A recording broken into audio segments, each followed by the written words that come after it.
episode 389 of Global from Asia Journey, becoming a digital nomad in Asia, e-commerce seller. Great story. Let's tune in right now. Welcome to the Global from Asia podcast, where the daunting process of running an international business is broken down into straight up actionable advice. And now, your host, Michael Michelini. Thank you, everybody, for choosing to listen to our last podcast of this year, 2022. It's a good one, episode 389, getting up there to the 400s. We got Riley. He's an awesome dude.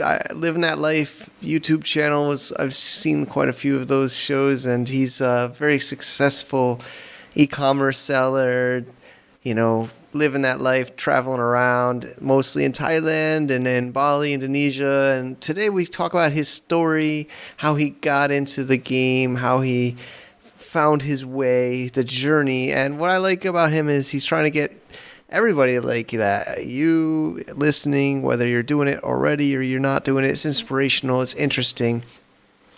And it's kind of a double header. We did two. We actually did this streaming on his channel. I'm going to do both interviews because why not? So I first interview him and then he talks to me after. So if you're interested, it's a little bit longer, but lately the shows have been longer, diving deeper here. So it's a holiday special and enjoy. Also, after the show, we'll talk a little bit about some plans that we have for the new year, what's going on, and some things maybe you can get involved with. There's actually, as always here at Global from Asia and what we do, there's always stuff happening. So we'd love to get you involved. Let's listen after the interview with Riley. Let's do it.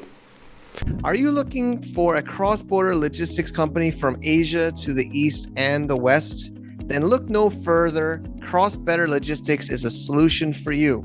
From ocean shipping to air freight, from factory to 3PL warehouse, Amazon FBA, and Walmart. Cross-Better Logistics is an experienced service provider for e-commerce sellers and B2B traders on TPS Trade. As a GFA partner level sponsor, let them know we sent you and they'll take care of you. Check them out at www.crossbetter.com today. All right. And what's up? Amazon Seller Chat, Mike Michelini. What's up in here? E-commerce OG. Global from Asia. How you doing, everybody? I'm doing good. Here. Yeah. So yeah, we just connected the other day, both living out here in Asia, e-commerce lifestyle. You've been doing e-commerce since what, 2004? Yeah, somehow started selling eBay back then. Yeah, back in New York City days. Nice. So it's been quite the journey. Yes, it has. Awesome. Well, yeah. Excited to chat here about all things Amazon, e-commerce, digital lifestyle. Yeah, man. So great. So we'll start with I could ask you some questions first, and you get me. Yeah. So, yeah, sure. Right. We'll look over to your table. All right. Well, thanks, Riley. Yeah, it was a really pleasure. We just met up in Bangkok last week, had a nice dinner, and chatted some of the different war stories and marketing tactics and things like that. So this will be a show. This will be on your channel and I think on my channel at Global from Asia podcast. But I get to interview you and ask you some questions. Your story too, of getting into the lifestyle over here in Asia, Ecomm, Amazon. So Riley, when would you say maybe let's go back, like, why did you think to, start your own business, start selling online at all? What was the kind of the trigger? Yeah. Well, I actually kind of got into direct sales in college summers. One of my friends, Nice. he was like, I just made $1,000 last week. I was like, what? $1,000 in a week, dude? Like, whatever you're doing, sign me up. And it was door-to-door sales. And so I got into that after my freshman year of college and ended up doing it all 4 summers of college, Sweet. just door to door. And There you then, go, man. that's kind of like, direct marketing, direct sales. And then actually ended up doing corporate sales actually for the same company, Comcast, still door to door. I was their outside sales team, but corporate employee. Like, so I have to go into the office at like 10 in the morning for a few hours, team meetings, badges, scanning into the building, the whole thing. And so like door to door was my thing. And Yeah. then, just like basically all commission based, just getting your sales done and then getting your commissions every 2 weeks. And then I guess I just got so burnt out with that, eventually. And I would just like dream about just being able to stay in Starbucks in the cold air conditioning and just get my commissions there, just like via Yeah. email or something. And because we used to have our pre meetings at Starbucks, like out in the Yeah. neighborhoods before we would go out in the field. And then so that just got me like really thinking about like how can I make, similar good commissions online, and just kind of got me into the, digital marketing world, like reading blogs and stuff. And then it really kicked off when actually my best friend Parker, who we started our Amazon business together, but he did a semester abroad in Thailand. And then I went to visit him with a couple other friends. And that got us the spark to want to live abroad for a year. And after that quick 2-week trip out there, I was looking on YouTube, like live in Thailand, working in Thailand, and then found Johnny FD's channel on Yeah, Johnny YouTube. FT. He says, I'm in Chiang Mai, check out my co-working space. I'm doing Shopify, drop shipping, e-commerce. And I'm like, what the heck, digital nomad? Like, what is this? And so we're like, screw teaching English or working at a resort abroad. Like, let's do this digital nomad e-commerce stuff. And he said, by the way, I'm having this conference out in Chiang Mai. Everyone come. And we're like, let's go to that. Went to it, got into Amazon, and the rest is history. That's a cool story, man. That's really cool. And then obviously kind of I think it's good you started in sales. I think sales is some people think foundation of marketing, because you understand, you get that one-to-one relationship hitting the streets, right? You learn the questions, right? What's the questions that somebody, or the hesitation somebody asks you, right? When they say no, and you find out all the no's to get to the yes, and then you I've seen your Amazon businesses, and it's really done well, and you're covering all those questions, right? Whether it's a sales page or a product details page, you're always trying to get somebody to have less reasons to say no. Yep. And yeah, I mean, Johnny FD, I've met him a few times. He's really nice guy and does great things. So it was just direct to Chiang Mai was the goal, the first Yeah, step. it was. It came out to his first kind of conference out there. It was Dropship Lifestyle Retreat, and Yeah, I first one remember. in 2014. And Cool. so yeah, it was straight there. And we had started our high ticket drop shipping store and maybe had that up and running for about 6 months. Wasn't really getting traction. And so when we went to the conference, there was a guy that did a talk about Amazon FBA private labeling method. And a few other guys that we had met were already doing it and making great cash. So we said, let's try that out. And it was actually our second product, ended up getting good traction. And so, yeah, we were off. Yeah. I mean, I love this. Yeah. Thanks for sharing. I mean, it wasn't the first product, right? I think a lot of people get discouraged. It is nerve wracking. It is scary, but yeah, I mean, most people's first product is not usually the one that hits it.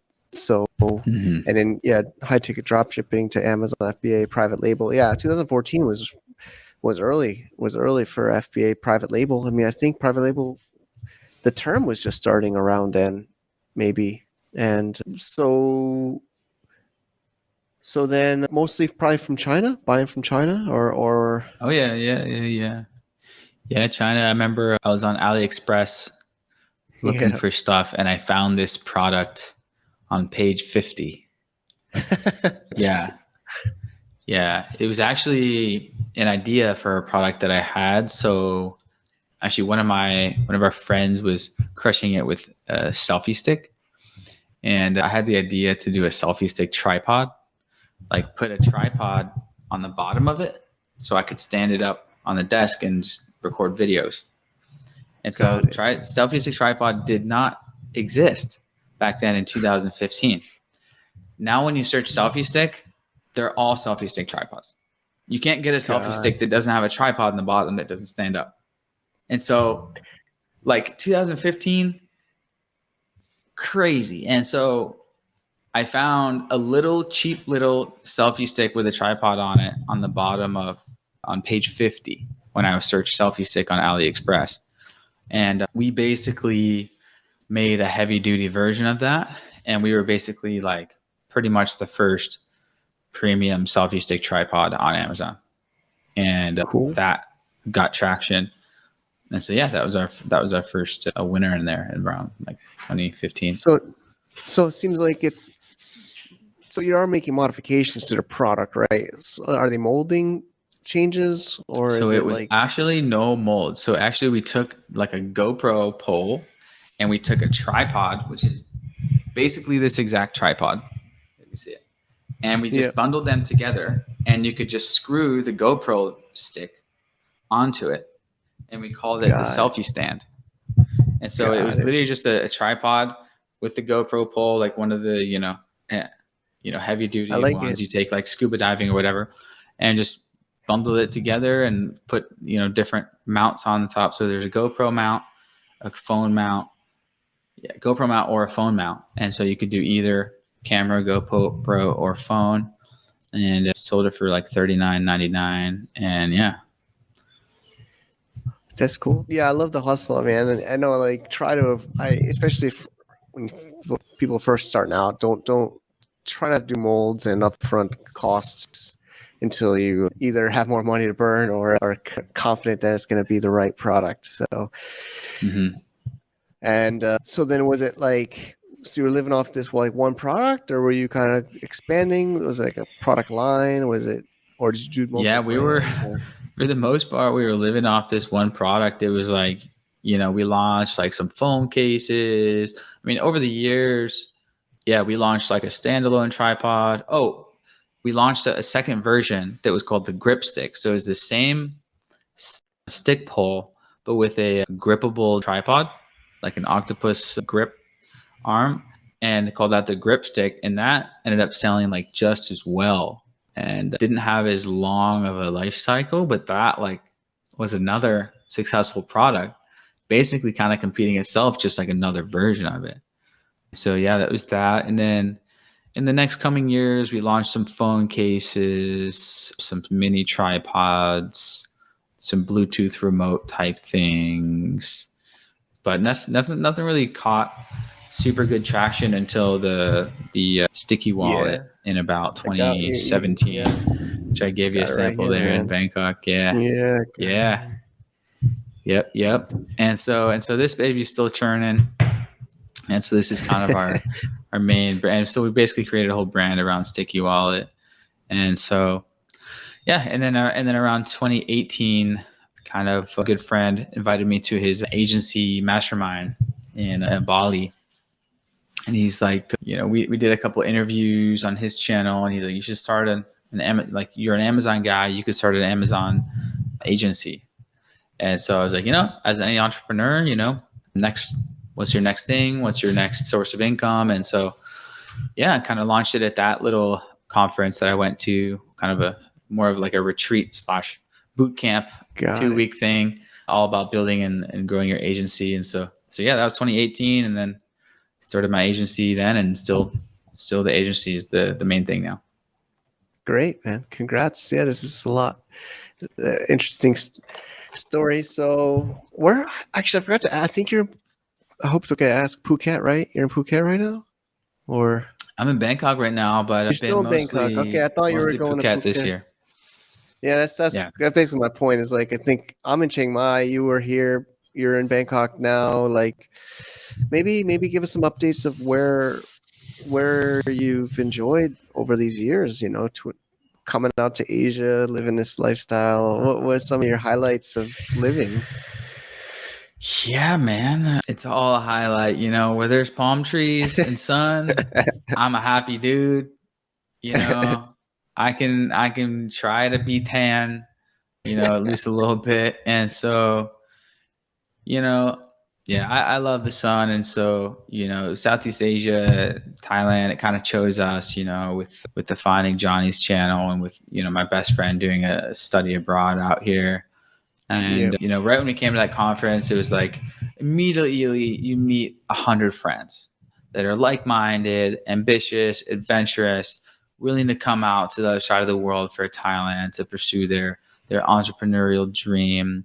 Most of them are, digital nomad minded. So they also, love experiencing other countries, other cultures, the endless summer lifestyle, and just enjoy that freedom of being location independent and being able to work from anywhere.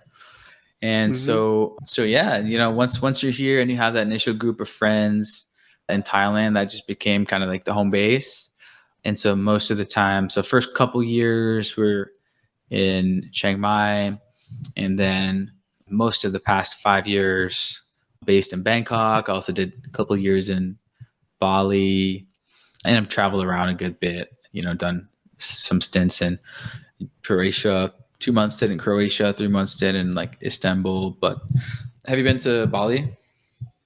I can't. I've even bought conference tickets to friends' events, and I haven't been. I even didn't go. I don't know. It just seems like a little bit hard to get to. Not hard to get to, but there Yeah, was. yeah, I yeah. You'll haven't make been it. yet, man. I'm Yeah, so when you get the bummed. chance. I have good people there that live there. I want to go. I see them in other places, but I want to go visit them there. I haven't been to Bali, man. I can't believe it. Yeah, yeah. When you get the excuse conference or friends, whatever, it's great. It's just it's another tropical paradise, and so can't really say anything too bad about that place. Great to work remotely, and Let's similar to talk about. Thailand, lots of entrepreneurs and creatives and really smart and cool people. Yeah, let's talk a little bit about the bad. I mean, what are some of the hardest obstacles? Or I know that there's a good life, the easy life, but I like to hear the kind of the challenges or the hardships, if there are. Or is all smooth? No Yeah, well, yeah, I business guess or there's personal. different Or, facets. yeah, There's the living abroad, living in another country facet, and then there's the entrepreneurial facet. yeah. I'm Any usually one on the that you wanted business to get side. into, I'm more or on the business. I guess more on the business side if I have yeah, to pick one. yeah. I mean, on the entrepreneurial side, it's always any business. It's always ups and downs. Nothing is ever smooth sailing 100% of the time. But for folks like you and I, we are all about the philosophy of being our own boss and creating our own future. So, yes, there are those certain stresses with, being the owner of a company. You have all these things you got to feel like you need to do. And, if, if the business, has a downturn, it's like your responsibility of so many things going on. And we have all these plates we got to spin. But at the end of the day, we chose this path to be our own boss and build our own thing. So it's what we signed up for. It's the Yeah, game we signed up to play. And if you have a 9 to 5 corporate job, that has its own stresses too, arguably more. And so yeah, there's exactly. stresses, but that's just anything in life has its stresses. How about how about your parents? What do your parents feel? Or your family? Yeah, my parents are great and so blessed to have awesome supportive parents. My mom's been out 3 times. She was just out Cool. here this February, and so she loves it. She loves visiting. My dad's been out once, and so yeah, they're super supportive, and so yeah, it's great. And where's hometown? Seattle, Seattle. Washington, good old home of Amazon Nice. There you go. Go talk to Bezos whenever you want. and Get a cup of Starbucks. coffee. Yeah, exactly. Yeah, Coffee, man, and rain yeah. and rain. Yeah. But I'm over in Connecticut's other side. But yeah, Seattle's great. I've been Mm-hmm. out there. Startup weekend started there too. And Hmm. I was there. So Nice. let's so the journey, like, yeah, came out 2014, realized you could, yeah, do the digital nomad stuff, the drop ship, legit FBA. I'm just kind of recapping here. And then, yeah, went through a few different products. The sticky wallet was working, agency mastermind. This has been fun. So what, Yeah. how about some of the lifestyle challenges or things you've gone through here? Yeah, lifestyle challenges. Well, again, everyone has their own life situations, and I would say for many digital nomads, one of the biggest challenges or downsides is you're not around your family all the time, or you're further away from them. But I fly back home every summer, haven't missed one, for a month every July for the 4th, family reunion, spend time with That's fam. that's And good. That's really so, good. but everyone has their own life stages. And so I bounced out here at 25, no mortgage, girlfriend, kids, dogs, or anything to take care of. And so, what I tell, other guys in their 20s, like, this is the time to take risks and to go out there and to start that business and to live in that country and to, do that thing and take those risks. So yeah. And this was, you know, my dream lifestyle, to be a digital nomad.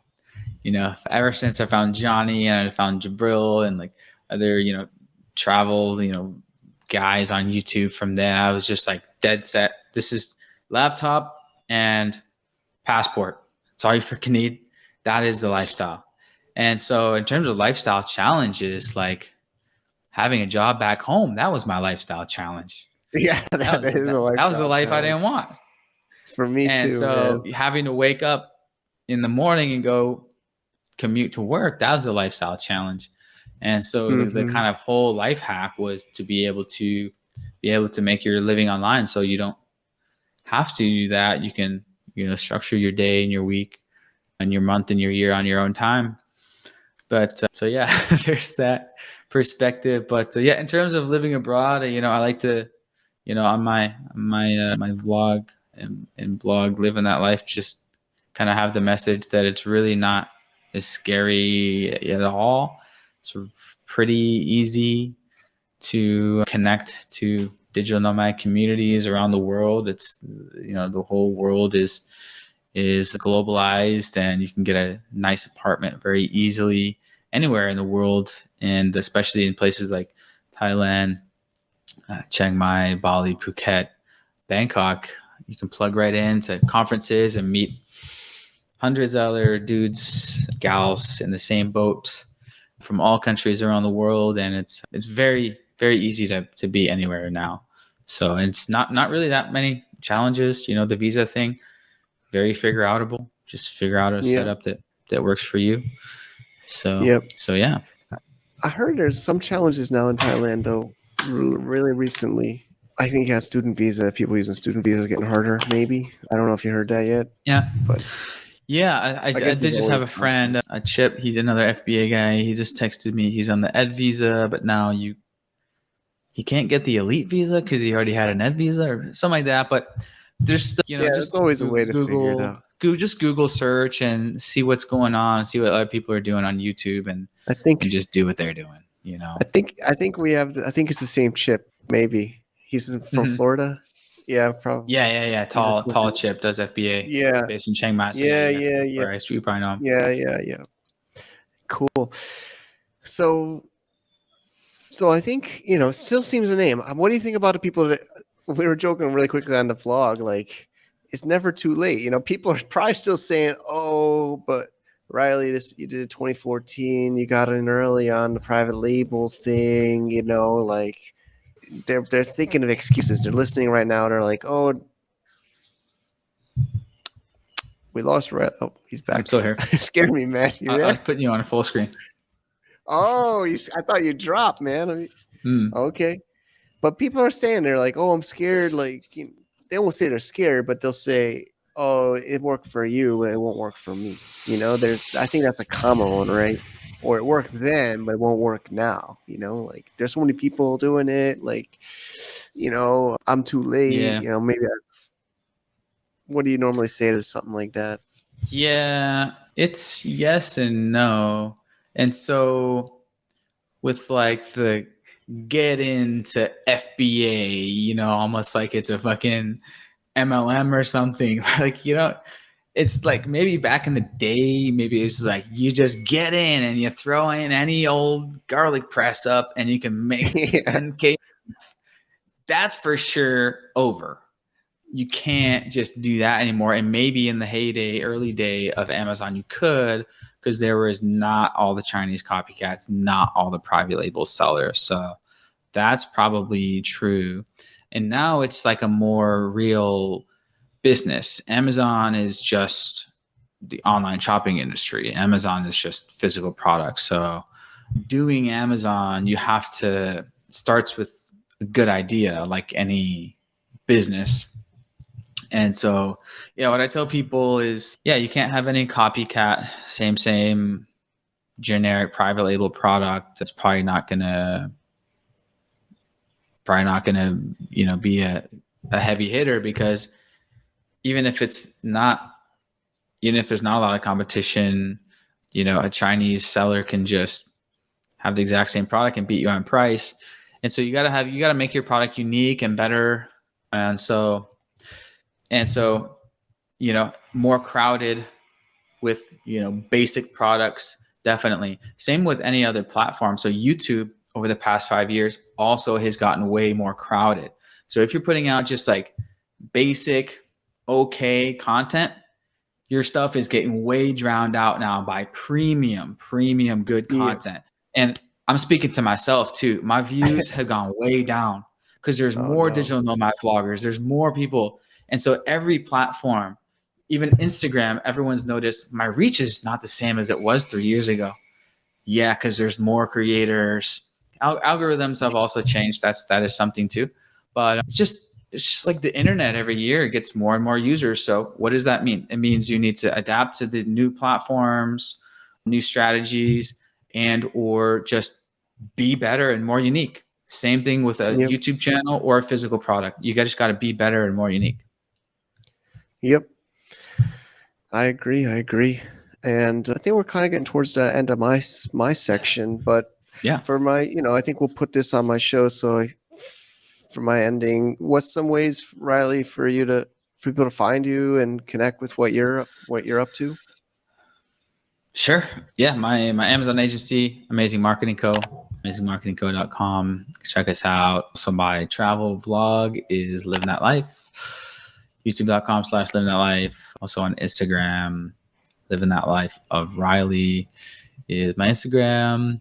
I'm kind of sharing, kind of just digital nomad lifestyle. My mission there with the Living That Life, blog and vlog is just what I said, and inspire other guys to take the leap to moving abroad, make it, spread the kind of angle that it's not as scary as it may seem, and you should totally do it if you want to do it. And my Amazon agency is like A to Z Amazon agency, clients in the US launching and managing their Amazon stores. So that's that. Really cool. Thanks so much, Riley. Really had fun Yeah, getting the that was good. story and tips. Yeah, great questions. All right. All right.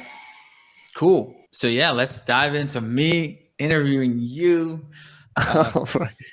You've been in the game for a while. So for those that don't know, Michael Michelini, and your channel or your blog is over here.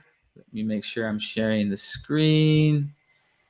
And Oh, nice. I don't see the screen, but oh, okay. Let me share the screen over here. Oh yeah, there it is. oh, cool. Boom. Boom, Yes, there it is. blog right here. So check them out online. MichaelMichelini.com, cross-border trade, e-commerce, digital marketing guy. Bulletproof your e-commerce business in a post-COVID world. And so a lot in the e-commerce industry, living in it for a long time. Also globalfromasia.com, cross-border leader community. Talking about Amazon, talking about importing, build your global empire, and Mike's blog. So Yep. doing a bunch of blog writing, video blogs as well. And so, yeah, check them out. Lots of stuff, lots of knowledge to be shared. Thanks, buddy. And yeah. And so we got connected through some mutual friends. Surprised we hadn't met sooner.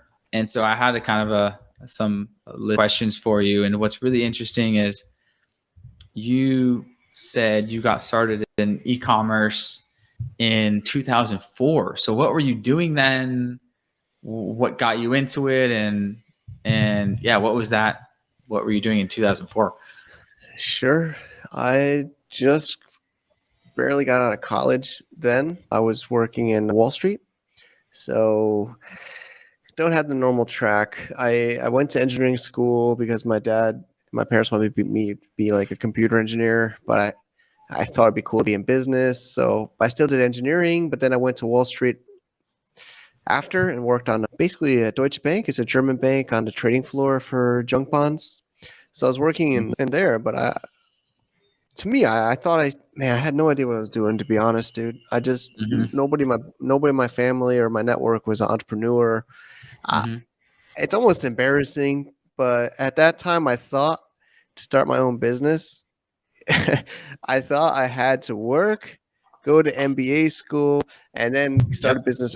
I thought I had to get an MBA to start a business. Nobody. Yeah. I don't know. I don't know why I had it in my mind, but I was like, I thought I had to learn how to do business at an MBA school. So I thought I was gonna have to work in a while, save up, do the GMATs. But then I started my coworker, Greg, he took his senior design project from college at Michigan and turned it into a business selling apps. And I was helping him out on that. And I was so amazed that he could, make money selling apps in 2003. It was 2003 because I started in 2004, but I was helping him on that. I was trying to join as a partner. He didn't want to have partners. So then I started to find other things while we're both still working in New York on Wall Street. But I was doing online marketing. Nobody even knew what online marketing was then. And he was just like, I started to learn how to do growth hacking in an app store. There was no iPhone apps. There was no Android at all. It was J2ME Java apps in Nokia phones. So I was saying about email marketing and Overture. And I saw a Yahoo ad about attend online seminar of how to sell online, start your online e-commerce business, something like this, free lunch in Holiday Inn in 34th Street, Manhattan. And I was like, click the banner on the top of my Yahoo mail, and then I signed up. Well, actually, I invited my roommate, Andrew. I was like, Andrew, you want to go with me?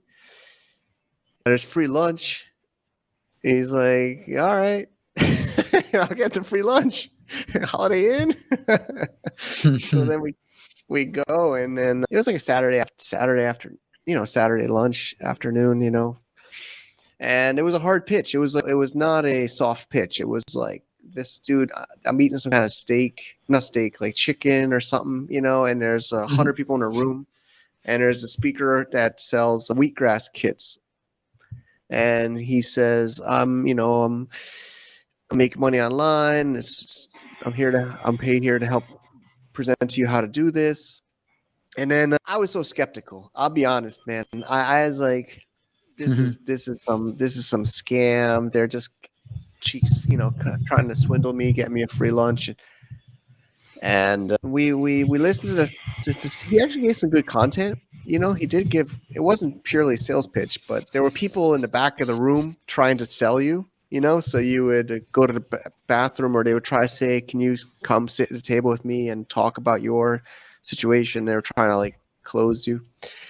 Hmm. So we were like, Andrew and I were like, we're too smart. We're not this dumb. We're not going to get scammed some MLM bullshit. So, Yeah, yeah, that's so what it sounds like. That's what it smells like. it, it feels like it. It was like a three to Yeah. $4,000 program that you could Uh-huh. pay, you could do up front, or you could do monthly installments. So it included like the CDs. It was like one of those plastic Wow, binders of yeah. CDs of how to do Wow. PPC, how to create your store.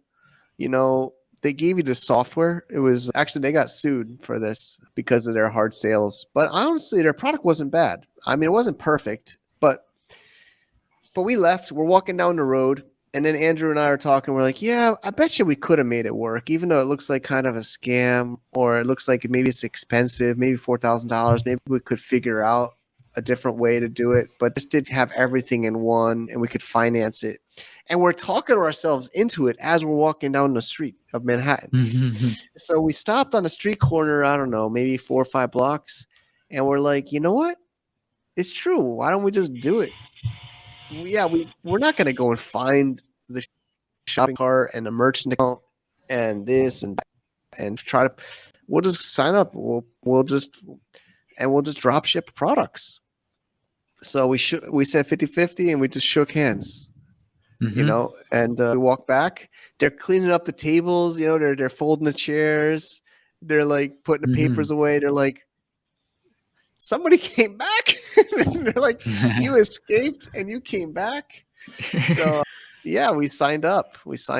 And we didn't know what we were going to sell. Right? It was like just drop ship, and they gave you 3 storefronts. So I guess you could say it's like Shopify kind of is, but you could use their back end system and then publish a storefront and then load it with products. And then I didn't know, man. I didn't know what I didn't know what we didn't know what we were doing. We got some merchant account. There's no Stripe then, right? It was one of those horrible merchant processors. It was so it had like barely anything. But basically, I figured out Overture. I did Overture ads, and it truly was too easy. Like I was scared, man. I had no idea. I was the marketing, and Andrew was more the operating and the product. And I was just watching the CD on my TV, of their program, and they said just put lots of keywords, just load up products and put lots of keywords, and see what works, and then do more of what works and stop doing what doesn't work. Something basic Mm-hmm. like that, right? Like he says, like download this spreadsheet CSV file of the keywords, put them in, copy them, put them in. And yeah, I mean, I got sales. I spent like $5, and the next day I got $85 in sales. Mm-hmm. Not profit, but sales. But still, I mean, it had margin, and I was like, what the heck? So, and then I did eBay, but I did better on eBay than my own website with that those days. And Mm-hmm. bar products, mostly I started selling guy stuff. Like I started Mm-hmm. selling guy stuff, and the first storefront, Right. I still have the domain, man. Pimp Guide. Your guide to Right. pimping. Yeah, you're telling me. So Yeah. there's like poker supplies, like romantic gifts, bar supplies, but the bar stuff did well. And then I couldn't get good margin on the drop shipping, so I ended up getting them from a wholesaler that's in Florida. And then I kept moving up the Mm-hmm. supply chain and making tons of mistakes. There's so many stories, man. It was just Mm-hmm. a school of hard knocks for real. Mm-hmm. I bought from China. I still worked Wall Street. But basically, yeah. I mean, that's somewhat of a quicker story. I could dig in more if you want. Yeah. Wow. The whole Wall Street grind. And Yeah, then, I was okay. the big So, dude, man. Yeah, I was the wow. young And, guy doing the uh-huh. coffees and shit. Yep. Yep. Young and hungry. Like, yeah, that was, similar in my mindset after college. I'm just like, how do I just make money? How do I make the most money possible? And so I, that's the I mindset, I had the FU fund, man. I renamed my E Trade savings account the FU fund. You could Hmm. nickname it. You know, Yep. It's just, eh, Yeah, finance, banking, that's where the money's at. But Yeah, yeah, it was I've met good a couple money for guys that had sure. real serious burnout. Yeah, dude. Um, Coffee all morning, sodas, beers at night, and then try to do eBay at night. Crazy. So you were side hustling eBay, and then were you eventually making enough where you could, or you quit Yeah, the nice. yeah. So by 2007, it was doing pretty well. I mean, there was at that time we kept bringing in a couple of our friends as partners, and we turned our fraternity house. I already graduated, but I got one of my younger fraternity brothers, George, involved, and he helped with some shipping and receiving at the frat house, and then Nice. it started to become pallets getting delivered, and then the president of fraternity chapter, he's like, dude, you got to stop sending shit here, man. There's no space. You're Mm, filling up the halls. You're filling up the kitchen. Like, you got to stop. nice. Don't stop. Don't keep sending shit here, man. But Nice. And so you were sending the bar products bars there, and then for a while, and then it some, went. Yeah, go ahead, go ahead. and then some guy was like shipping them out to the customers every day.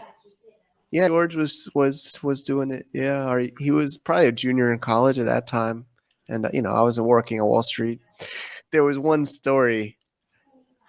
I think people, maybe I'm a little bit, shyer guy, especially for Wall Street. Those guys are more like sharks. They're like, so they always want to toughen me up. They always wanted me to be like more vicious on the calls, more pushy. Yeah. So of course I'm hustling. I'm checking my shopping cart orders while I'm on Wall Street, and there was one that was like, I think it was $5,000, and it was shipping address Cuba, or maybe somewhere in the Caribbean, and billing address Miami. And I'm like, that looks strange. That looks strange. So I called up George I usually don't call from my work, but I called from the work phone, at the Wall Street. I was like, George, did you see? He's like, yeah, I saw that. It was a big one, so I wanted to get it out same day. I shipped it out right away. I was, Yeah. I was like I started freaking out. Like, you just lost us $5,000. You shipped And the Wall Street guys heard me screaming, and then I was like, "Oh shit, sorry." And they're like, "That a boy, Yeah. Mike." They're like, "Good job, Yeah. good job. You fight for that $5,000. You No. don't you don't fucking give up. You fight for that $5,000." Like, Fight for that. Oh because God. they thought I was doing some kind of trade discrepancy, like, because I had to call other broker dealers about trades. So they thought I was trying to do my job and just fight for the $5,000 difference for our bank instead of the other side, because there's sometimes trade differences. So that was just a funny one, because they're like, there he goes. And so that was a $5,000 order. The transaction never went through, but the inventory was sent off to Cuba and lost. Yeah, I mean, it was actually, there's a good story ending. The customer was real, and he really was from Miami, that also was opening a restaurant in, I think it was Cuba, but maybe maybe it was somewhere else, maybe Puerto Rico. I don't know. I just remember it was high risk. He wanted the order. Like, I emailed him. I said, hey, even my bank wouldn't give us the money because they said it was fraud. And so I had to get the Spanish proof in Spanish, translated to English, and sent to my bank so that they would actually take the money, because they thought it was fraud. But it was a real guy. He really wanted the products, and he really was opening a restaurant in that Caribbean island. Interesting. Nice. So it wasn't fake, but it just took a couple of weeks. Seriously, that was a nightmare, though. Nice. All right, let's get into some other questions. We covered the journey a little bit, and like, since getting into Ecomm, like how many brands have you launched, or companies, or kind of what was your main business model like from there? So yeah, the first one was, again, the School of Hard Knocks, and we had a few different partners, and we had different. Like I said, Andrew, I shook my hands with him on the street corner, 50-50, and George was in college, and we brought him in, and we all had all three of us, I think, and there was a couple others, Brian. None of us nobody did business. Nobody did business, right? Nobody did startups. There was no entrepreneurs. There's no e-commerce sellers. So one wanted cash flow. One wanted to be a banker. And, I guess you could assume me. I wanted to make it big. I didn't want to take the money out. So like one person wanted to just take his max dividend, right? He wanted to just sell and take the dividend so he could, party more or enjoy life more short term. And, nothing wrong with that. But basically, yeah, I was like, I don't want to do that. But so I came out to China and I sourced for that business. And then I started sourcing for others in the product space, as well as started other brands. Because I got a problem, man. I just love to make stuff. I don't know. I just can't stop building things. So basically, we kept that one kind of as it was for a while because they didn't want to like grow it. And then I started a couple other brands and sourcing services out in China. Nice. What was your favorite business model of all of them, and why? Yeah, I'm doing a newer model now where I'm licensing some of the brands products, and I like it because one brand is Excalibur Brothers. Mm-hmm. People watching, this is one of the products. It's like a polishing cloth. I think I showed maybe when we met up for dinner, but I'm not the seller. I'm the brand, but the seller is another person in Toronto, and he likes what I've built with a partner, and he buys inventory and lists it on Amazon and sells it and gives me a royalty. And we have a few people like that. So that I like that model a lot. And I'm also doing some models I showed you where I'm working with the factory or somebody close with the supply chain to launch brands. Like the bar products brand. We're making a product brand now. And so those are a couple of my favorite business models. Nice. So creating brands, like you said, you like creating products, creating brands. And so what's been the secret to success in terms of the creating products / brands in the physical product space?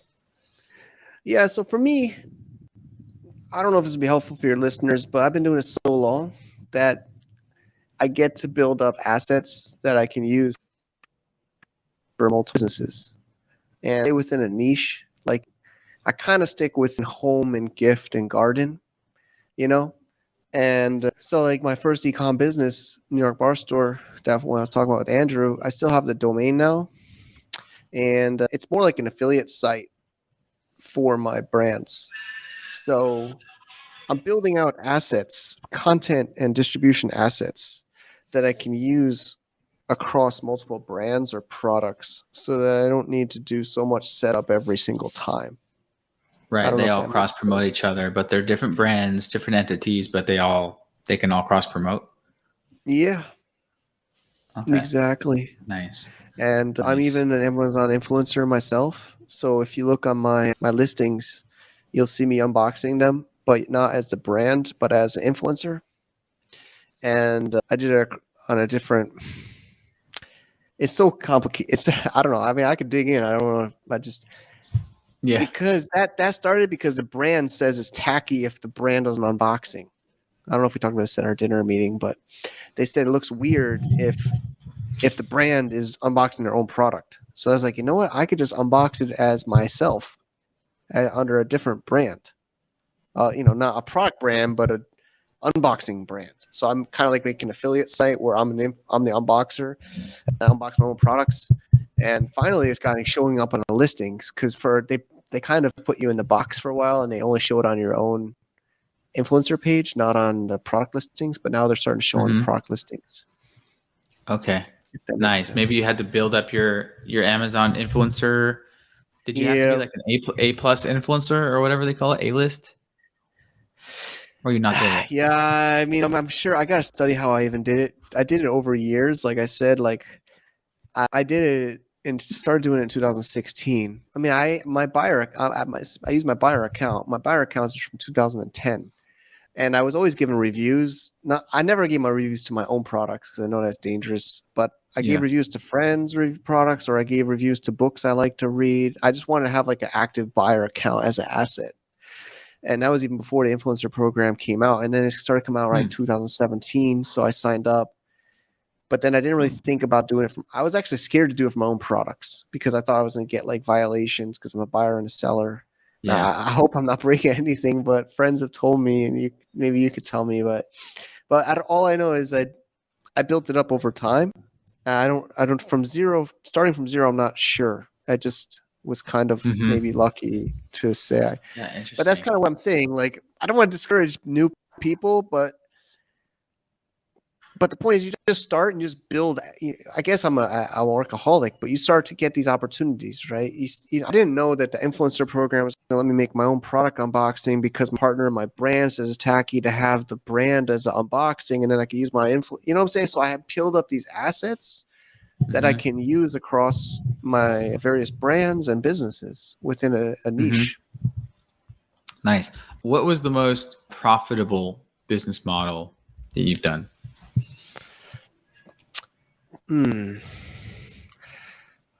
Usually, sometimes profitable does not mean scalable. Scalable profitable, meaning like you True. can make a lot, but you can make high margins or Right, but not scalable. Yeah. But True. So I guess another way to frame I what has made you the guess most profit? like I think when I work with these factory direct, they give me the factory price, and I partner with the factory, and then I'm going like factory to the distribution to Amazon directly with So bringing the factory's products, basically D2C, but does that mean it's under your private label brand or their like I mean private label brand? I'm currently a 30% shareholder of it, and their factory is 70%, and they're also financing the inventory. Got it. So they basically brought you on as their D2C marketer for Yeah, 30%, but it's not a brand that you created. It's some Chinese brand. we did it together, and so we did it together. So like this is one right here. This is one of them. It's Sato. So it's the Oh yeah, bar. you showed me that. Yeah. So there's pours, and there's a whole shitload of these like coasters. So these are Okay. these are So you did create your own brand there, yeah, we but created it together. Yeah. it's kind of like private label, except you can sell it at a lower price Yeah. I because mean, you could source it at a I'm better getting it. price, and you just get Yeah. 30% of the sale price.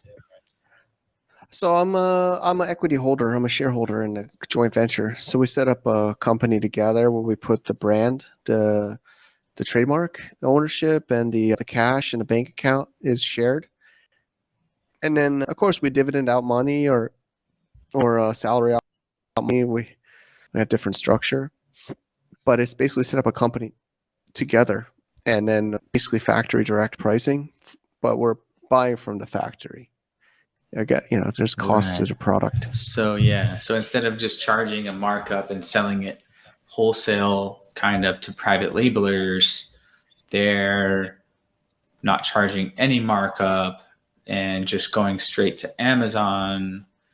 And then you're probably able to compete better with a better price on Amazon. And then they're just paying you 30% of the sale price. Okay, interesting. And I would guess, that's harder to set up because you probably got to be in China and be wheeling and dealing to Yeah. get those kind of setups. Yeah. Well, this is a Thai factory, this one, and Oh, but in China it could happen too. But in China, it's really unfortunate. But I didn't get these kind of opportunities in China because I don't know. I think over my 10+ years in China, they would never offer me something like this. They usually would just want me to open a seller account and give me like off the top on sales, like 2 to 3 to 4% more for my ID. I don't know if you understand what I'm talking about. They wouldn't. it's sometimes hard for Chinese sellers to get US seller accounts. So two or Just say, three or hey, four you can times, use your account and they'll give you a few yeah, they want to percent just just to use my manage the account. store probably and use your account. Yeah, yeah. But yeah, in China, I don't think I would. I think they mostly keep it, and from what I've seen within Chinese to Chinese people, Yeah, even me, I've been there 10 years. I didn't get those kind of opportunities. got it. And so if you partner with this Thai company, how does it work with like ad spend and expenses? Or is it like you get 30% of profit Yeah, I mean, or I'm a shareholder. shareholder? So, I'm technically my company. I don't do things directly. So my company's a shareholder, and yeah. their company is a shareholder. And then we do, of course, we can change the rules, but we do a dividend twice a year. And of course, we pay for expenses. It's got to his company or to my company that we agree upon. Like, yeah, like my team's costs, of course, is expensed. Of course, he's getting his product paid back as an invoice to his company, but it's like a joint venture company. And then as we grow, there could be more ways we could do it. But just like any kind of venture, right? You could give yourself a salary, you can give yourself a dividend, you could retain the earnings and just keep reinvesting back into like growing the business. Mm-hmm. Nice. Okay, cool. Let's get to the next question.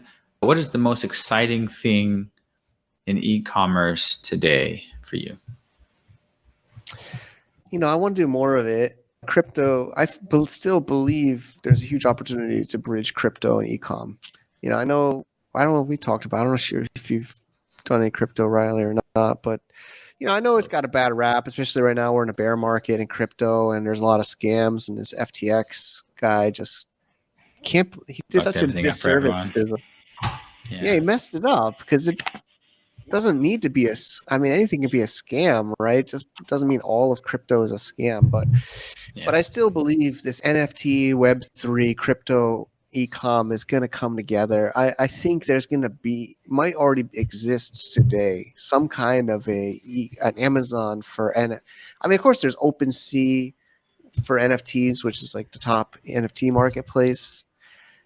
But I just think there's gonna be some kind of a merger. There's gonna be some kind of an Amazon, or Amazon itself is gonna do some kind of NFTs with the product. Like I'm really thinking of it. I can't really say it clear enough, but it just makes sense to me. Yeah. Like to merge this NFT because with the brand, with the e-commerce, right? Because you Yeah. can join the brand through an NFT. You know what I was thinking? Like Amazon has such a dominating stranglehold on the market, but like if anything to come out as a competitor, like what if people built like a decentralized Amazon, a decentralized e-commerce platform, basically Amazon without the huge fees, like small Exactly. fees. So more for Exactly. the people, more for the sellers, and they're not taking I know. 30% of the cut Well, that's or this. 15 to 30%. You make me think of LooksRare for OpenSea versus OpenSea, because that's what LooksRare did. LooksRare Hmm. has their own token, and then they just said we're not going to have any fees, or the fees go back to the people. So the fees we Yeah. collect goes back to the community. I would agree. I guess the big challenge is the sellers like us. We're the bottom, man. They don't give a shit about us. It's the buyer. So you got to get the buyers to go. If you can use some other way to get buyers to buy somewhere else, the sellers will go, Yeah, right? you need the to be there. And it's also like obviously you need, capital to create an awesome platform. Amazon is an awesome front end platform with all its bells and whistles and stuff. But I'm sure you could create a much simpler version for doesn't need to be hugely complicated and just e-commerce sellers can list their stuff on there. And I mean, it's kind of like what Shopify is, but like, and I think Shopify is coming out with Shopify Marketplace. I think they already have it in I Canada. heard Basically, about a, that. a, com- a Yeah, competitor to Amazon, just without as high Amazon fees. But I was thinking, might as well. What if it's decentralized and true. kind of just like a community market, decentralized, controlled by the people without huge high fees. And that was just an idea. I'm sure someone's working on that. It is a good one. That makes sense. I mean, I just feel like maybe what I've noticed is I think it's still too early for crypto, maybe, because you got to get the general consumer has to see that. Yeah, and obviously on that you would be able to once people use it more for daily transactions, then you could see more people shopping on some sort of decentralized platform, and who knows, maybe Amazon will accept coins in the future, but maybe their own Amazon coin, but the other thing, the other half of Amazon is its logistics empire. And so no matter where you buy it, no matter what website you buy it, you got to have the physical trucks and boxes and warehousing and humans / robots picking and packing them. And so that's their other empire that's behind the scenes that is almost just as important as the website. Exactly. And so, so you can't just hire some coders to set that up. Yeah. It is something they did spend a lot on that. I remember their investors were not happy sometimes because they invested heavily into this for a long time. Mm-hmm. Yeah, it makes sense. I mean, they're trying to become the next UPS, and who knows, they'll probably buy them. And, so being the biggest logistics company in the world, if they aren't already are. Agreed. So, interesting times. All right, well, cool. Yeah, about an hour here, and let's see. One last question I have on my list. Perfect. Things to avoid when getting into Amazon / Ecomm. What things, looking back, would you avoid, or tips you would give to other guys getting in? I mean, it's an easy one for me. I did too many products. I even drop shipping, but some were wholesale, some were drop ship. But I went too wide in my product line. Yeah, and that shit killed me. It was like a whack-a-mole, man. You'd run out of stock on one, you'd fill in another, you run out of stock on this one. It's that 80-20 rule, finding what works and doubling down on what works. And maybe one, I think at one point I had like 400 SKUs, and at one point, you don't want to, one's kind of doing okay sales, and you don't want to spend time building it, getting it going, so sourcing it. But I think it's always focusing on what works, doubling down on what works, and cutting what doesn't, and don't get too attached. Yep. Nice. Great advice. Awesome. Cool. Well, yeah, nice chat. I hope some people got some good tips and insights out of this. Yeah, if you watched this far, like the video for sure. Yeah, check out Mike online. Everything he's doing, link in description.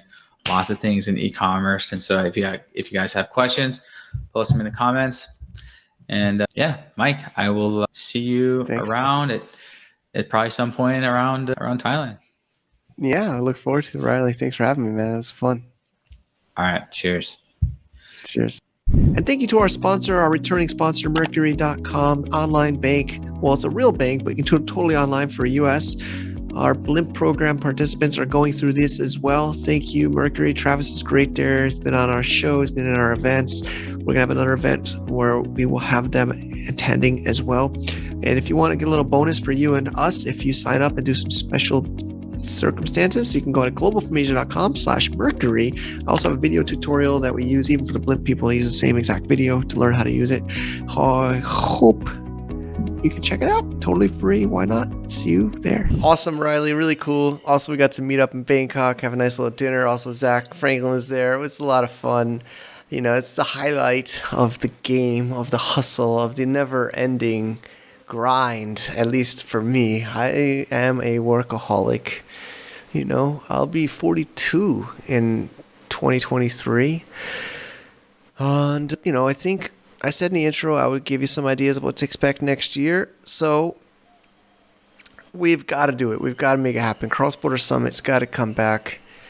Don't have an exact date yet, but looking like November in Thailand. It's between Bangkok or Chiang Mai, to be honest. I would love to hear your thoughts. I'm leaning towards Chiang Mai because it's laid back. It can have more I like the outdoor style events that we did at Cross-Border Summit in China. They would always have some indoor and outdoor. But basically, it's got to happen. I'm going to make it happen. COVID really knocked a lot of us around, and I kept delaying it. But I think we got it most of the year. November's the end of the year. So we're going to do it. We're going to do it no matter what. So that's one announcement. Also, I've been talking to Amazon themselves here in Thailand and Southeast Asia. I've talking to a lot of the different team there. They are looking to do more training and workshops and events, and they support Global from Asia and me to help do more events and training for Amazon. So we'll be doing some meetups here in Chiang Mai, looking at Bangkok, looking at Manila, looking at Singapore, looking at some other locations, already talking to some people to help do some speaking at those. So looking like maybe monthly in-person events in various parts of Southeast Asia. Of course, if you're one of our members, you'll be the first to know and get priority access and invitations to that. So stay tuned. I'm going to be meeting some people on Christmas Eve here in Chiang Mai about that. So it's still in the works, but it looks like it's a New Year's initiative. Another is putting together all our different brands into a holding company. I'm talking, I think if you listen to the show, you've met some of our business partners in these various episodes, looking to synergize and put this all under one kind of umbrella. Also make my life a little bit easier and some more scale, economies of scale. So looking to do that. And I put together a PowerPoint for that, but of course it's confidential and private for now. But if I know you well enough, or you're in a membership and interested, I'll be sharing that. So that's another one. And those are the main initiatives I think relevant to Global from Asia. I know some of you remember I talked about Handshake. I'm still active in Handshake and Web3, although I don't have too much topics on that in the Global from Asia show. I kind of made an own channel at Sky Include, all about that. People have been following. But the point is, we're going to do a HandyCon in March, probably the first half of March, online event for that community. If you're interested in that, handycon.xyz. And so those are some of the big initiatives. A lot of them. Cross-Border Summit, more workshops and meetups in Southeast Asia, and making a holding company for the various brands. And of course the Web3 stuff, which is kind of still new and early stage, but it's still an exciting thing for me. So those are some of our main initiatives. And just really excited to keep on building, keep on growing. We had an amazing retreat, 15 people at Shadstone Ninjas. We call them ninjas, making this show, making amazing things happen for our various investments and businesses. Thank you, Alvin, Jason, and everyone there. Faith couldn't make it to this recording right now.